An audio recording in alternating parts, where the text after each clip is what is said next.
Yeah, so Mr. Lewis is a pioneer in the oil and gas sector, and what we are trying to do is really hear from these guys with all the expertise who have led the way for us, just to hear about their perspective as to what the history was, what they think the future should be, and so on. Mr. Lewis has been in the oil and gas sector for several decades, and some of the notable achievements, I would say, is that he has been a petroleum engineer with BP. He also worked at Trinidad and Tobago Petroleum Limited. I won't go into all the details because I'm sure he will speak about it.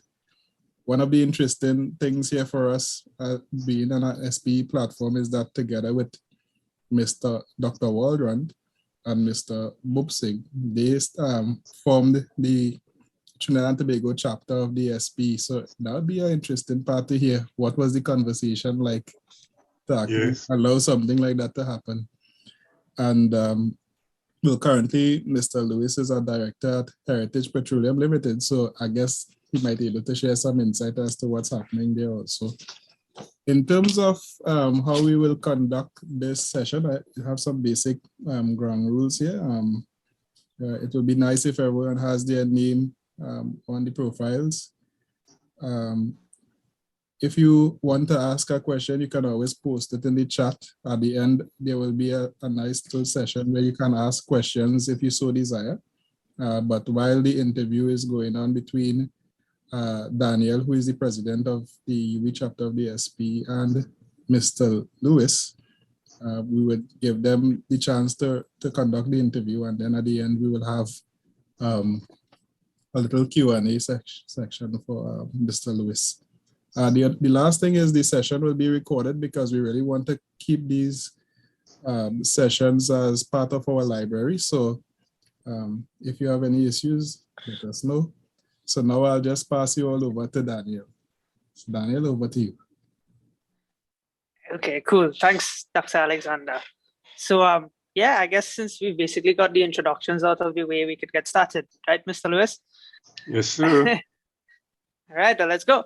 So the first question is, tell us a little about yourself and how long you have worked in the industry. And feel free to give us a high-level overview of some of the things you did and that timeline with respect to your career as you see fit. And you could also speak on like how the conversation went around creating SP in Trinidad. So the floor is yours. Well, I went to QRC, and after I did my A-level, I was wondering what to do, and my father saw that BP was offering scholarships, and I applied. I was lucky enough to be offered one, along with Kermit Walrond, who was a friend of mine. He was at QRC with me. I really knew very little about what petroleum engineering was beyond what I read in the library and I picked up in the interview. But after I got after they told me that they were offering me the scholarship, I didn't have time to change my mind, because in a month I was in England, taking the train from London to Birmingham. But I was really green and inexperienced, to the extent that in the rush to catch the flight from New York to London, I attempted to push open what looked like a heavy double door at the airport. When the door opened automatically, I nearly fell over. I'd never seen an automatic opening door before. So that gives you an idea of just how green I was. Well, we went to Birmingham was a very pleasant experience for me. The head of the petroleum industry, the petroleum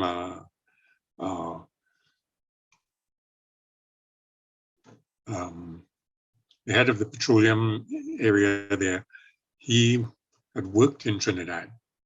And so he took a particular interest in Kermit and myself. I guess he was your opposite number, David, head of department. And we were able to go back to Trinidad once and did a little work with BP, and then we qualified. It was a 4-year course. Most of the other BSc courses were 3 years. When I asked them why the petroleum engineering was 4 years, they told me, oh, well, you know, some people need to learn English, you know. So I didn't bother to explain that I already knew English. But anyway, 4 years was good.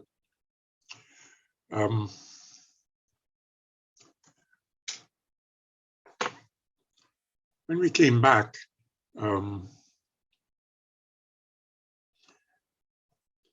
the company treated us, BP in Trinidad treated us very well.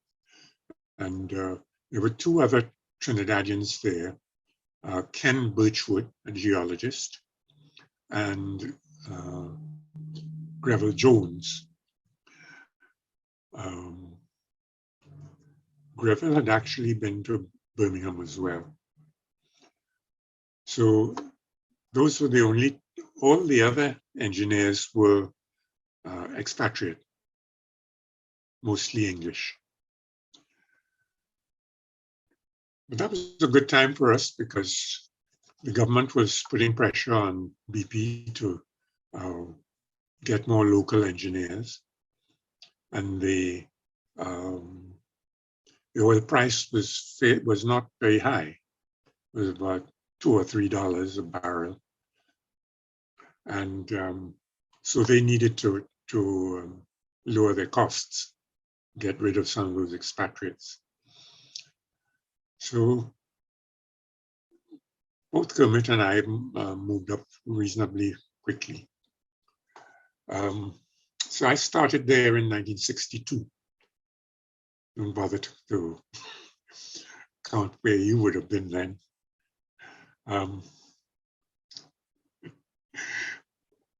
And in 1969, BP sold out to Trinidad Tesoro, which was a joint venture between the Trinidad government and a company called Tesoro of San Antonio.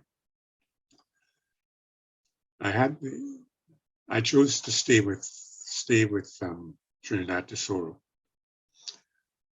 and we had a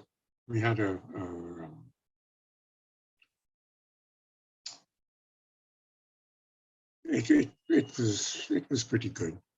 Of course, you can realize that in 1969, when BP was giving up, they had reduced some of the labor force, and the morale was quite low. But Tesoro brought in a guy called Schmaltz, American guy. He's fairly old. I think he must have been about 60 at the time.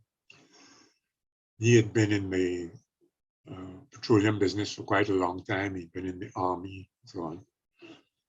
And he had a very good, he was very personable. Managed to turn it around and get the union behind him and so on. So that was it really. Can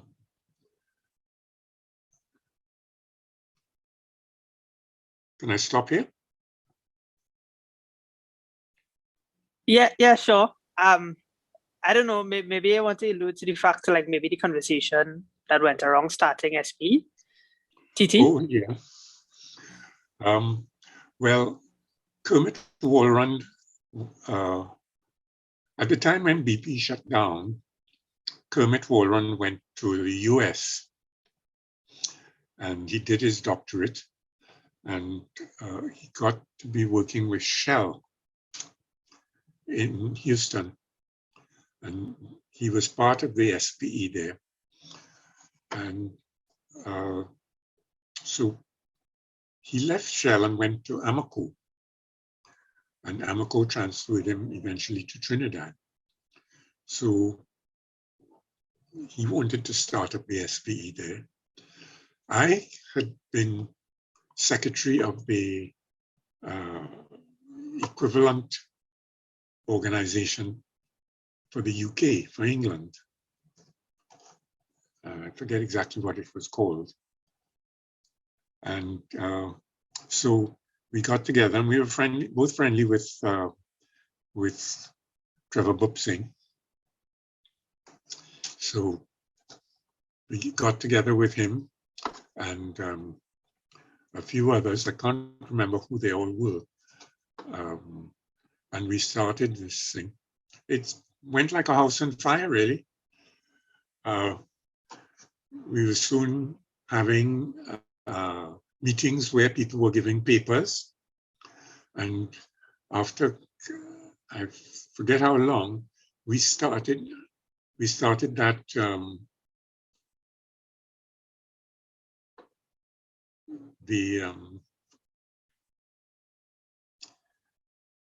meeting that is now carried on by the San Fernando Chamber every year. The SPE started that, and we had papers given. We had, of course, various contractors showing off their wares and so on. It was quite a big deal. But when we had the oil price fall back in 86, went from $40 in 1979 to $9 in 1986. We had to shut that down. And eventually the San Fernando Chamber of Commerce took it up. But that was really quite a time.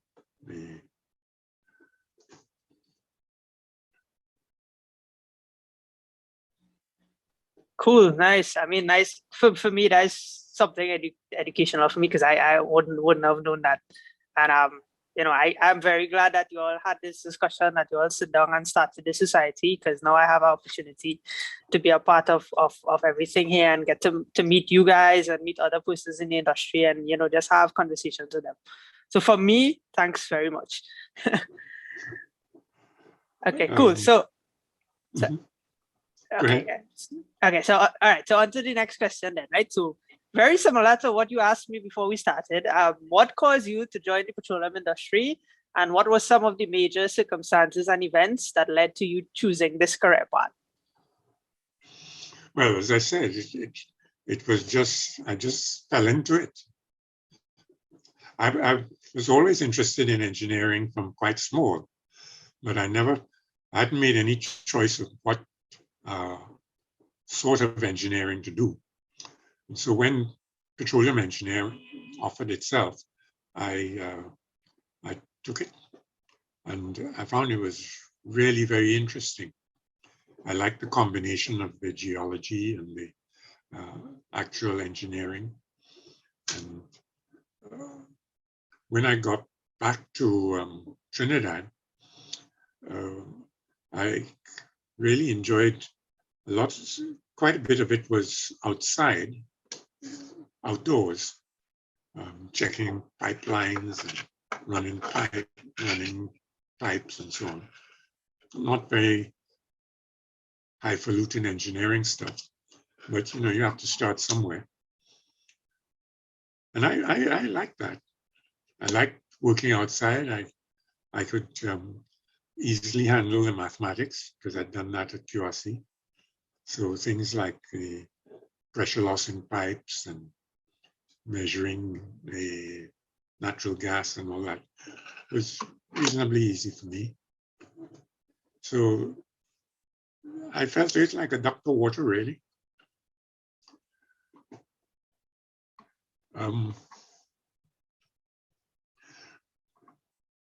As time went on with BP, more Trinidadians came in and more expatriates left. So the place got, there was a fair amount of turnover. So that helped with the promotions and so on. Really, I've been pretty lucky all the way through. Glad to hear. And well, I know you said at the beginning you didn't really have any kind of expectations about the industry, but I mean, you must have an idea before when you knew you got your scholarship and what you was getting into. You must had an idea in your head what you think it might be. So So I'm asking you then, what was that idea, and how did it, or how was it different, and when you actually began working in the industry? Well, when I took the interview with BP, I asked them quite a few questions as well. So, and they took a lot of time explaining it to me. So I had a good idea of what it might be. And I wasn't disappointed when I started work. In addition, the head of department in Birmingham, he took quite an interest in us because he had worked in Trinidad, and he explained things, and really quite interesting, and it was more or less what I had expected.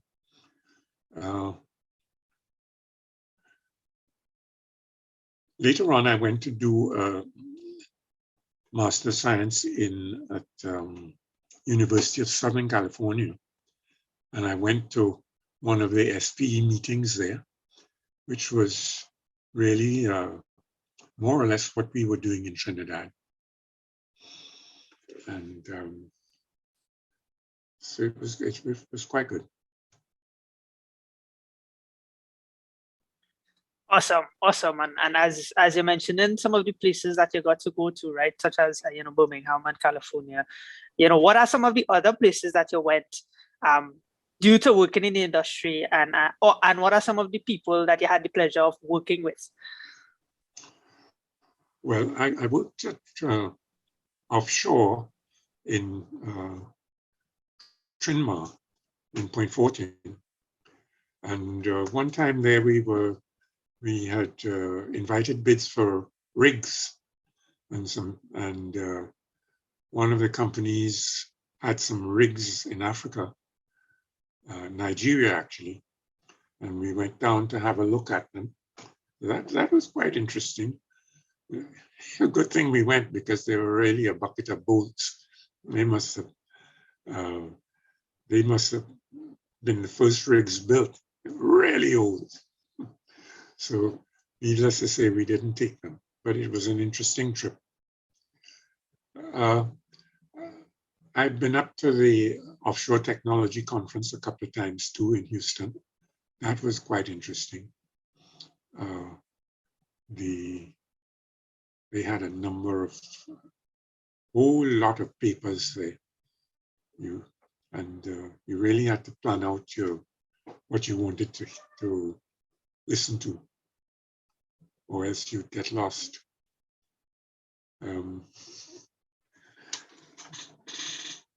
I was there, I think, in 1979, and that was a time when the oil price was very high. I told you it was $2 to $3 in 1962. Well, it went up to $40 in 1979. And Houston is built on oil, or it was then anyway. And so I was with Kermit Warren then, and we went to we got some tickets to go to a some sort of open house that one of the contractors was holding. I think it may have been it wasn't Halliburton, but it was somebody in that area. Outside Houston it was about 100 degrees Fahrenheit outside, much hotter than Trinidad. But in the room where they were having this get together, there were about 100 people, and the air conditioning was so cold that they actually had a fire going in the fireplace. Can you imagine? Can you imagine the waste of that? But that was what was happening then. And $40 a barrel had just thrown everybody, made them waste a whole lot. And the oil industry was at the peak of its business then. Everybody was making money hand over fist. This was a time of OPEC, and OPEC had raised the prices. I don't know if you know of that. OPEC, the OPEC members, this is the Saudi Arabia, one of the chief ones, the other Middle Eastern countries, Venezuela. So they got together and they, in 1973, and determined that they were going to raise the oil price from the $2 or $3 it was then. And they raised it in stages until they got to about $40 in 1979. In the meantime, of course, this is taking a lot of treasure from UK and USA and the developed countries, and they didn't like it. So BP had discovered oil in the North Sea, and they were developing this at quite a fast rate. And they started to produce oil back in 1980 or something like that. And that then caused the price to start to fall. OPEC decided that if the price was going to fall, they were going to continue producing. And so the price went down to $9. And that was very, very low. We at Trinidad and Tobago then, we could barely make ends meet. No, well, Trinidad and Tobago had sold out by that time, and it was wholly owned. I was general manager then, and so but we had anticipated this fall because it had been falling from 1981, and so we had prepared for it, and so it was a tough time for us, but we never lost money. We always made a profit right through.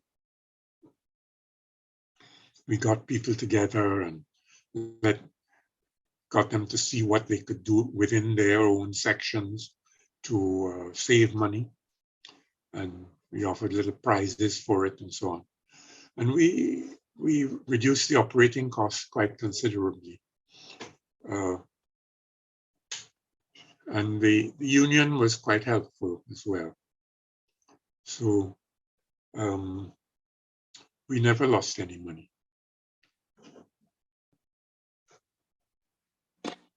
Great. So I mean, it's always good to hear from the business side of things, right? So, Yeah. maybe just the last question for this segment, and we kind of run out of time. So very quickly, what is the most memorable accomplishment that you've had in all the years that you've worked in the industry? Just one. I think it was that being able to bring the company profitably through that time of very low prices, because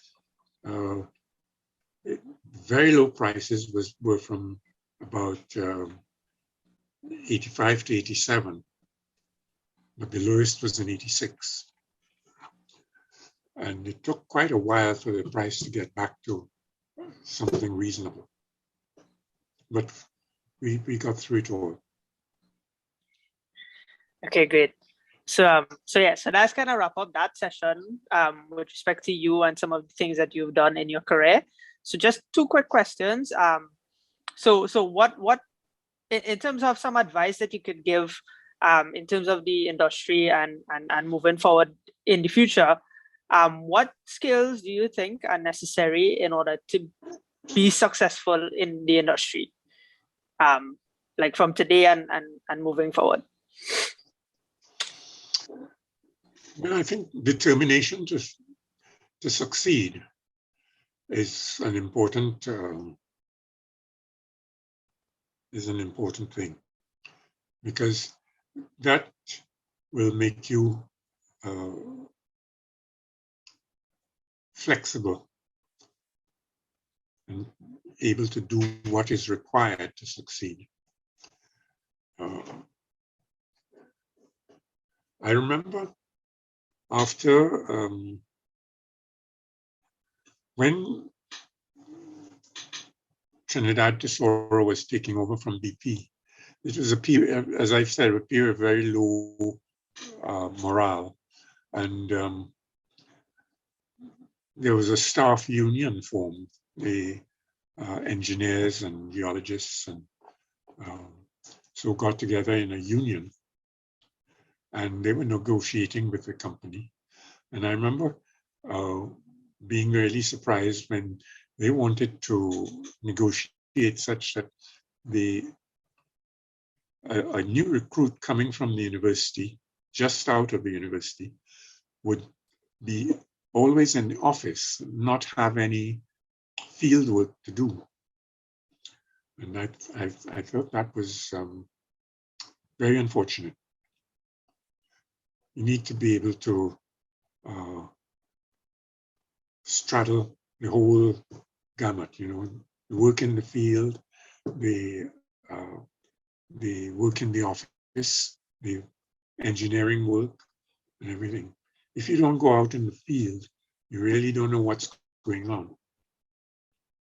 Because, and of course, too, you need to have some contact with the people working in the field, because as you will always be depending on them to do the things that you plan. So you have to have some good contact with them. So you have to have a good theoretical base, and you have to, you can't be afraid to get your hands dirty.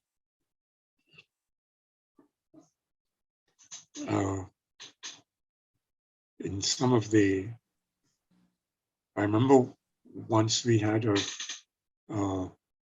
blowout in the field, and it was taking a little while, a couple of days for us to go to get it sorted out. And I thought I would go out there and do a little cheerleading. I don't know, I don't know as much of those guys out there, but I knew I could encourage them. And we got it sorted out that afternoon. But in the process, I got covered in oil. And I was walking back to my car, and my secretary, I was general manager then, my secretary saw me And the next day, she asked me if that was really me, because she said, "You look like one of those old oil field guys coming from the rig."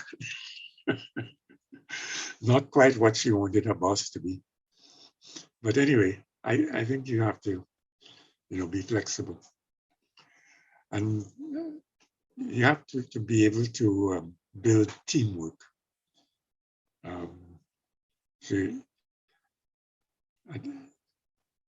When I was young, I was in the Scouts, and it was necessary to learn how to make the patrol run so that you could win prizes and all that kind of good stuff. And that helped me when we were working at in the field. I used to run some pipe fitting crews and so on. And one of the interesting things I did, I'd been working there maybe with BP, maybe about 6 months.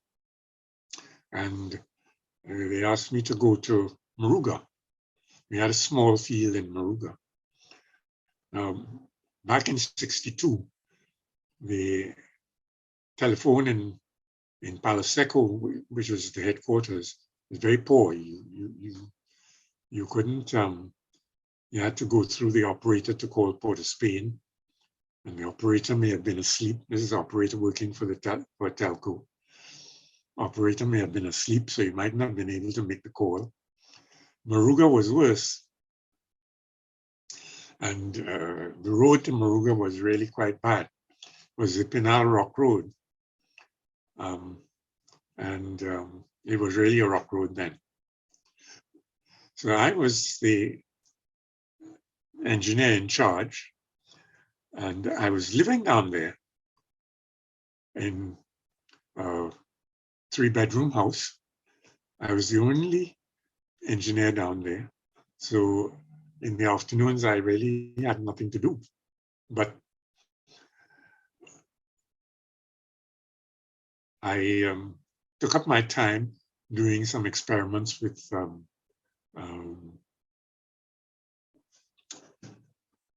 plunger lift and gas lift generally. And I concentrated on getting the men behind me so that they wanted to work. And also too, I decided I would have a party down there to get all my friends from Port of Spain and Palo Seco there. And we went to the Moruga booth, which is the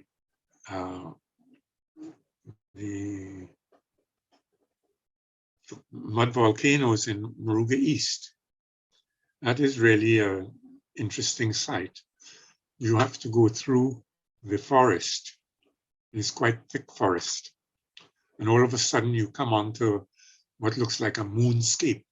There's no trees at all, no vegetation. And you have these little cones all bubbling and gurgling. And it's about, I would guess it's about maybe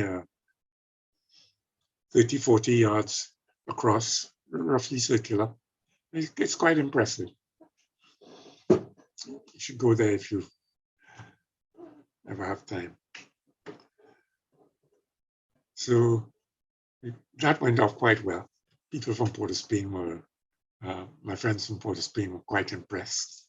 And even my friends from Palo Seco had never seen it.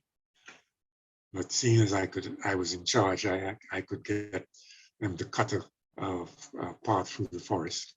So, so if you get lemons, you have to make lemonade, right? So it was really quite interesting. I think the energy industry is, or the hydrocarbon industry is at a turning point now, in that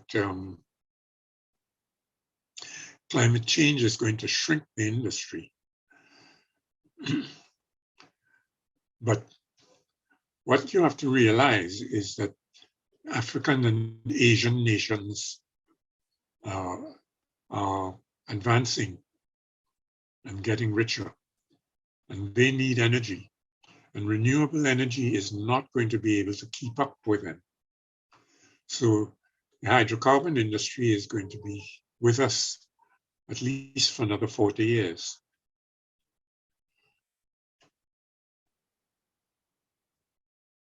So at this point, the oil and gas industry can still offer a good career, although it may not be the most fashionable, but it could still offer a good career.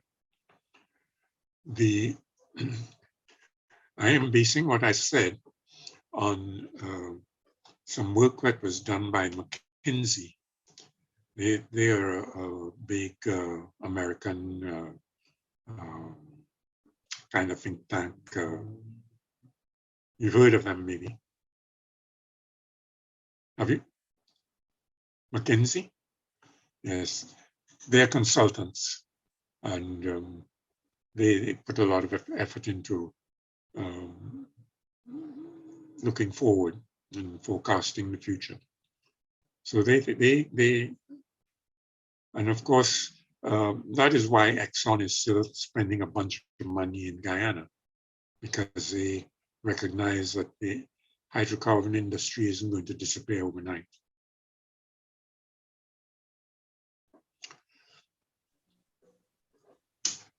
Great. I mean, thanks for those words of advice, as well as some of the things that we need to keep in mind as young professionals. And again, I appreciate those words, because it keeps me thinking that, you know, I'm not in I didn't get in the industry in the worst possible time. Like, you know, there is still work out there for me to be a part of. So I appreciate the advice. So just move in quickly now. You could relax a little bit. Those were like the technical questions. Now is more of a personal kind of questions, and we kind of put it together in a game.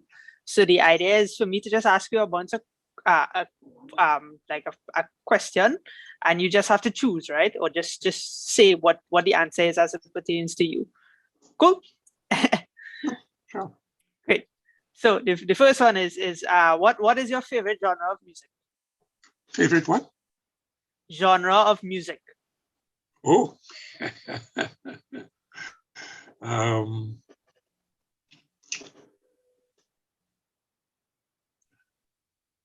I like calypso.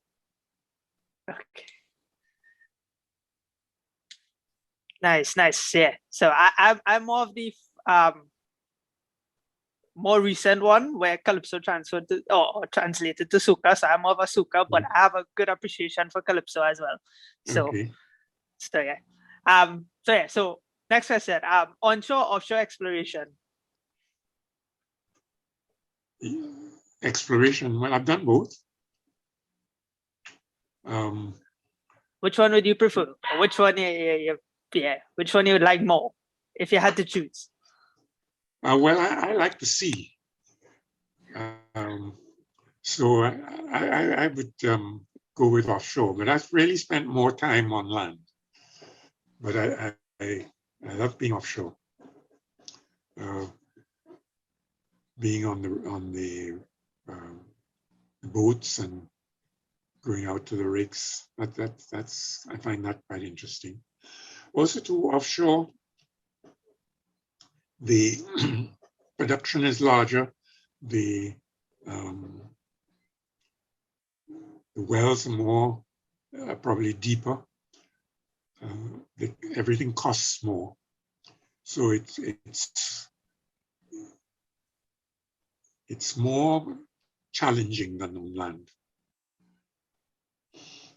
But basically, the principles, of course, are the same. Okay, cool. Yeah, I get where you're coming from. Okay, next question. If you had to live anywhere, where would it be? In Trinidad. Yeah, I think everybody we've asked in this interview with the pioneers, everybody has said Trinidad. Trinity to the bone, right? They can't get away from that.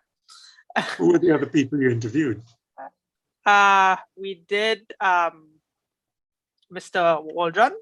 So he was Waldron, sorry. He was there, our pioneer for last month, and the month before that we did I can't remember his name off the top of my head. I'll tell you before we finish. Mr. Menz, Rupert Menz. Rupert Menz, all right. Yes. So, all right. So next question. You said you like to participate in sports, right? So what is your favorite sport? Sailing. Sailing? Yeah. Okay. All right. I used to have a little sailboat and go up the islands to Grenada and St. Lucia and so on. So I really like that. The Caribbean is ideal for sailing. There's almost always wind, and the sea is really beautiful. Maybe not so beautiful in Trinidad, but once you get to Tobago and Grenada and so on, it's really pretty. Yeah, you should try it sometime. You should hopefully, try it sometime. Hopefully soon. Once Heritage hires me and I get the cash to do that, I'll do that. So I guess okay. So is there anything you wish would come back into fashion? Anything you think from back in the day that you was a part of? It could be dress, it could be like clothes, it could be something else. Anything you think you would want to see happen today in 2021?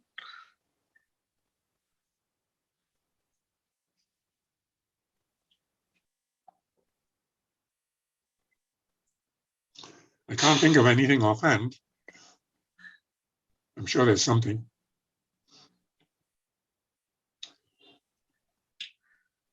I don't think of anything offhand. Okay, all right. We'll come back to it if there's anything, right? But cool. So these questions is like, do you prefer, right? So you just choose one, right? So do you prefer KFC or Domino's? Neither. Neither? Okay. Well, what do you prefer then? I just asking. Ice in cream. terms of food. Oh, Ice cream. Okay. And in particular, or your favorite flavor? Coconut. Nice. Cool. If you had to choose between South Trinidad and North Trinidad, what would you choose? Well, South Trinidad to work and North Trinidad to live. I'm from Port of Spain, so I know how to get around here. But I've worked in South for 30 years, so right. More than that, really. So okay. I'm at home there too. Nice, yeah. So since COVID kicked in, we've had to struggle with, or no longer get to be in our face-to-face workspace, right? And we've kind of had to do it like we're doing it now virtually via our computers or phones or tablets. So if you had to choose between the two, which one would you prefer, a virtual or a face-to-face workspace? Face-to-face. I find with virtual, in a virtual meeting, you can't see people's body language. And so you don't get a full reading of them. And especially if you're negotiating, it's nice to be able to see the body language and be able to assess people more. Cool. And last question for this part of it, right? You kind of alluded it more to the operator side, but if you had to choose, what was probably your best experiences, or even if you just had to choose between an operator or a service company, which one would you choose? I don't understand that.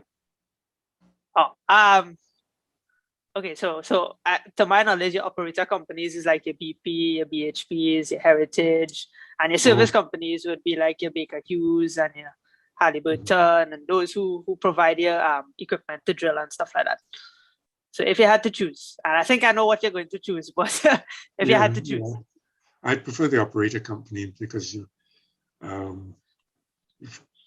probably have you can plan ahead longer. The projects would be bigger, more interesting, I think. So I would prefer working with a producing company. I would too, but jobs to me is hard to find. So hopefully soon. Yeah. So yeah, so that kind of brings us to the end of the, I guess, the formal part of the segment. So I just want to thank, Mr. Lewis for answering those questions. And before we wrap up and leave, we want to, as mentioned before, open up the session to some questions from the audience. So if you all have any questions, you all can feel free to just raise your hand, and then we'll probably just call you out and you can put on your mic and speak, or if not, just put the message in the chat and we will direct it to Mr. Lewis. So you all can do that now. How many people have you got? Excluding myself and you, we have 12 other persons on the call. Oh, wow.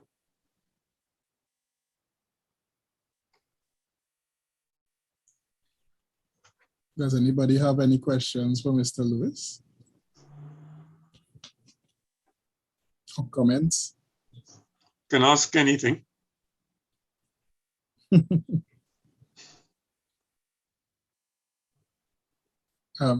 Maraj, your mic is still muted. Yeah, the question I'm asking is to Mr. Lewis is when he joined, was the company British Petroleum or BP? Because I understand that the company at that time was 50% owned by the British government and was a different company from the BP of today. I know he's prepared to comment. Yes, it was British Petroleum. Okay. Actually, they had just bought over Trinidad and TPD, Trinidad Petroleum Development, I think, Limited. And they were definitely a British company. But then, as you say, I think the England sold its share, and it was almost totally shares from outside. Of course, when they had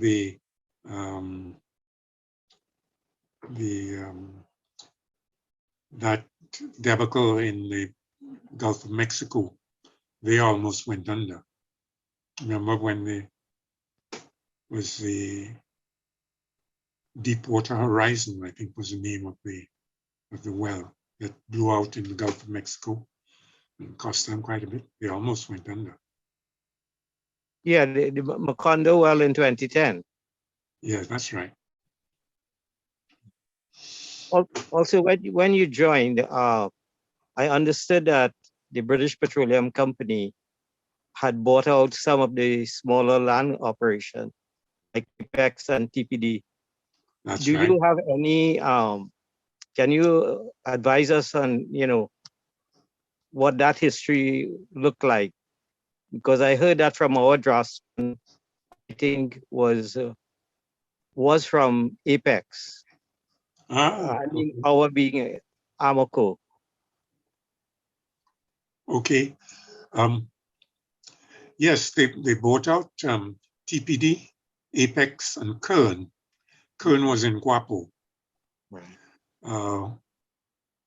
And they put fair amount of capital into it. When I joined, they were running 6 rigs, and they were drilling in Palo Seco, Faizabad, and a little bit in Guapo. But I don't think we've seen anybody running 6 rigs since then. It was a fairly busy time. Is it also true that I heard that BP had drilled a number of dry holes, well, British Petroleum, and instructions came to the driller to stop drilling on the particular well. He disregarded the instructions and drilled on and made the discovery. And then British Petroleum stayed in Trinidad. Is there any truth to that? Not to my knowledge, no. They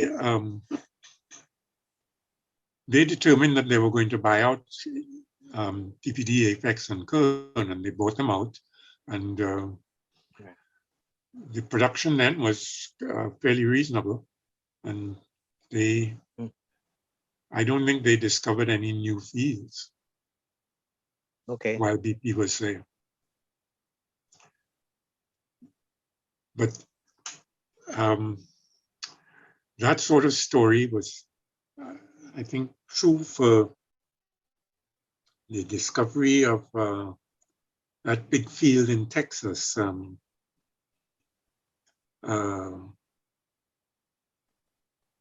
Forget the name of it now. Something Dome, I think, or one of the biggest fields in Texas. Yeah, I think maybe it may be for Apex or TPD or one of those companies. What I was heard, it was the owner was a guy named Darcy. Does that name ring a bell? Darcy was one of the people who started BP, British Petroleum. Okay. And he discovered oil in Iran, I think it was. Right, and yeah. So your story may have referred to discoveries in Iran or in Middle East at any rate. That's where they started. Okay. And then they went on to Iraq and Saudi. I think they had production, and they were in Abu Dhabi as well. But I hadn't heard the story, but I'm sure it's likely to be true somewhere, but not in Trinidad. Yeah, the reason I mentioned it seems in the petroleum industry, there's a lot of fate and destiny, you know, like how you became a petroleum engineer, not knowing what you were actually getting into because of getting the scholarship. Right. I think that happened to me as well. Okay, tell me. Yeah. What did you do? Well, I got a Phillips Petroleum scholarship and went to University of Missouri. At that time, it was advertised and got the scholarship, but not really having a planned career in petroleum engineering. Ah, okay. You were in Trinidad then when you got the scholarship from Phillips? Yeah, I was in Trinidad. As a matter of fact, I just graduated as a chemical engineer and was working at the Industrial Development Corporation in the Economic Studies and Planning Division. But I had applied for this scholarship prior to writing my finals at UE in chemical engineering, and the scholarship came through in December of 1971. So I just had to quit and, you know, pick up this scholarship. Yeah, get moving. All right. Fantastic. Yeah. There's a question on the chat for you, Mr. Lewis, from Keel Blundell.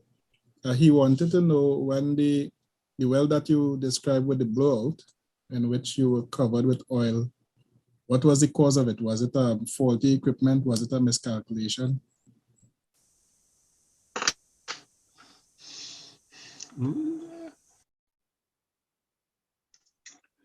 I don't know if I remember that detail, but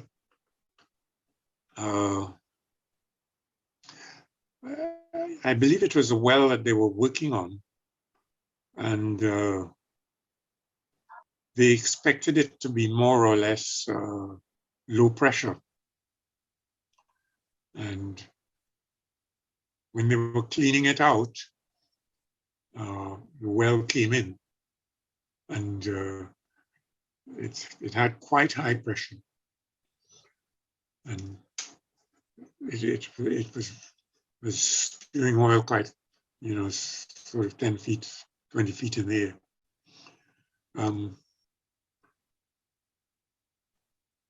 So it was an error of judgment, really. They should have been able to close the BOP in time, but they weren't. I must say I can't remember too many details of it. All right, thank you very much for that. Is there any closing question? We have time for one more question. David, may I jump in? Sure. So, Mr. Khan. Hi, good evening, Leonard. This is Jamal. Hi, Jamal. How are you doing? See? Yeah. I came in a little bit late, probably about 15 minutes after you started. But I didn't hear you talk about the pioneering days in Trinidad and Tobago as far as steam flooding was concerned. And the thing, well, I mean, we grew up in this industry in Trinidad and Tobago in particular under your stewardship, with steam flooding being the practical lifeblood of that company. You still remember 20 generators running for 45,000 barrels of steam and 10,000 barrels of oil. But as far as I'm concerned, I mean, we would have done technical papers and presented all over South America and in the US. And we were one of the foremost companies in the world, Trinidad and Tobago at the time, as far as steam flooding is concerned. And I regret your omission in discussing that development. So if you mind sharing some of your memories on that one for us. Tell me something. Mm-hmm.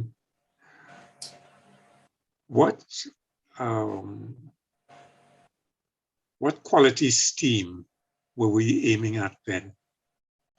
We were aiming at 75 to 80% quality generator output.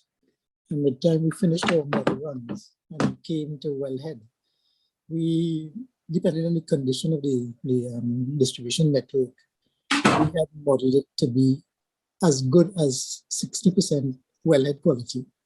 And then subsurface downhole, maybe the high 50s thereabouts. Those are the kinds of qualities that we were looking at the time.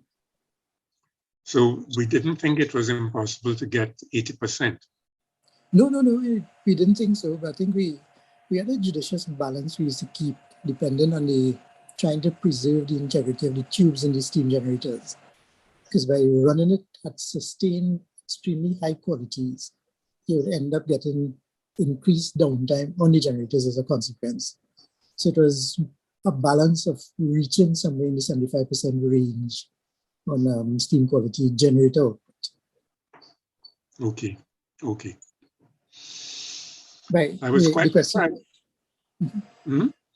Sorry, the question or the suggestion I was going to put to you is that maybe you should offer some comments on those pioneering days in steam flooding, because in fact, Trinidad and Tobago was one of the foremost companies in the world as far as steam flooding was concerned. So I'd certainly like to hear your comments on that one.